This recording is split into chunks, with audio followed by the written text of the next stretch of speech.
Francis, in a wide-ranging interview with the Associated Press, spoke at length about his health, his critics, and the future of the papacy.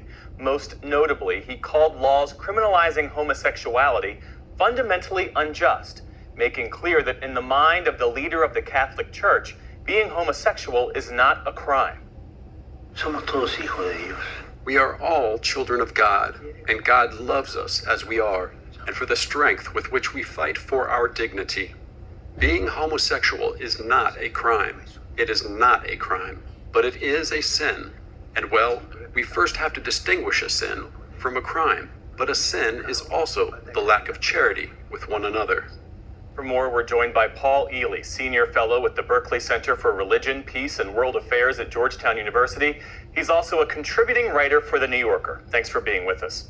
And how should we understand the Pope's remarks that being homosexual is not a crime, even as he stands by Catholic teaching, which says that homosexual acts are, quote, intrinsically disordered and a sin? How is the Pope distinguishing between the two? Well, Pope Francis, across 10 years, has tried to make a distinction between church doctrine or church teaching and the pastoral activities of people right up to the Pope, dealing with ordinary people. And one of the most difficult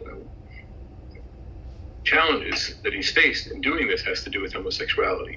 So he's again and again tried to emphasize the pastoral dimension, the actual role of clerics right up to the Pope in dealing with homosexuality and gay people and the issues that are raised.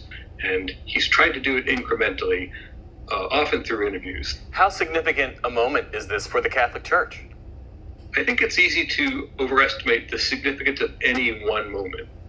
As I said, he's an incrementalist, and he's used this approach a number of times, addressing civil unions, addressing laws against gay people, addressing discrimination, and the effect in aggregate is a substantial change in tone and attitude when it comes to the Church's approach to gay people. The Pope is set to visit South Sudan, one of the roughly 67 countries around the world that criminalizes homosexuality. Here in this country, there are roughly a dozen states that still have anti-sodomy laws on the books. How might the Pope's remarks influence policy? It's hard to know, or it's hard to say in a general way when there are 67 different countries involved. But there's no question that the countries that have legislated against homosexuality, in doing so, have drawn on public knowledge that institutions such as the Catholic Church have stood behind such legislation historically, and many of them still do currently. Does this bring the Church any closer to acknowledging members of the LGBTQ community as practicing Catholics who can receive sacraments like marriage? I think it does. We don't know the future, and it may be that the efforts that Pope Francis has undertaken over 10 years will be rolled back by the next Pope. But I don't think so. I think the Church is changing, and what Pope Francis has done is both an expression of that change and is helping to bring it about.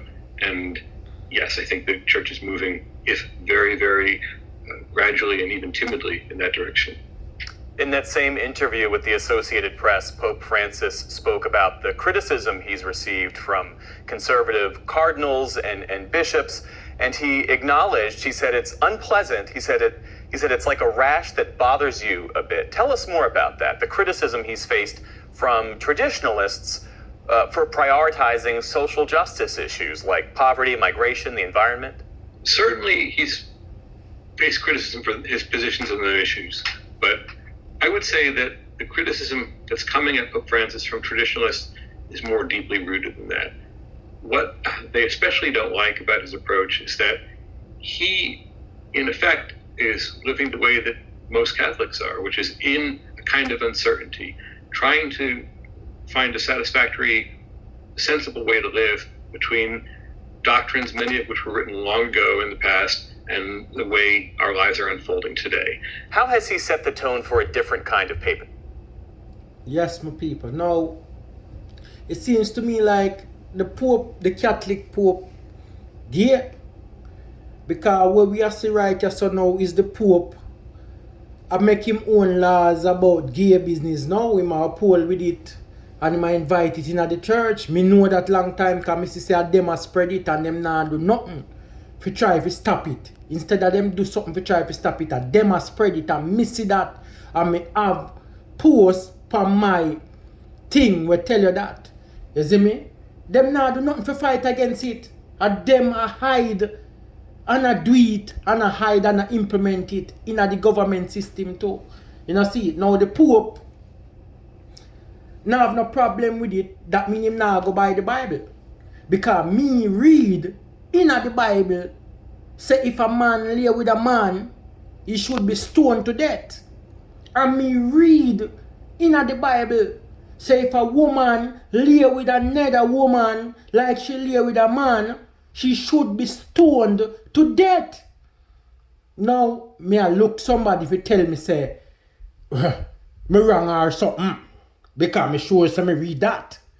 No, if me read that and I saw it go, how is this? That mean the Pope not following the Bible. So me not understand if you just get up one day and just decide where you are do for the Bible or just decide say you are God or what. Me not understand what I go on here so. Me confused. Somebody tell me what I go on here so.